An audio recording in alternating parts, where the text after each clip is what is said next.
আজ রবিবার, সাথে মা বাবা বোনেরা আসছে, তাই একটু ভালো খাওয়া দাওয়া তো হবেই। আজ রান্না হচ্ছে লাউ চিংড়ি। প্রথম লাউ চিংড়িটা করে নিলাম, তারপর রুই মাছ দিয়ে পটল করব। রুই মাছটা ভেজে নিচ্ছি। রুই মাছ ভাজা হয়ে গেলে পটল আলুটা দিয়ে দেবো। পটল আলুর সাথে রুই মাছ ঝোল করছি। এটা শর্টকাটেই করে নিচ্ছি, দেখাচ্ছি, কারণ অনেক রান্না আছে, ওই জন্য রান্নাগুলো সব দেখাতে পারছি না।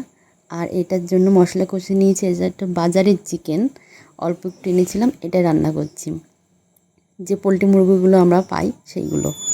আর এই যে আজকে স্পেশাল, সেটা হচ্ছে মোরগ, দেশি মোরগ। এটা কেটে ধুয়ে বেছে নেওয়া হয়েছে। এটার জন্য মশলা দিয়েছি জিরে, শুকনো লঙ্কা, পেঁয়াজ, কাঁচা লঙ্কা। এটা ভালো করে মশলা কষিয়ে নেব, হলুদ, নুন, লঙ্কার গুঁড়ো।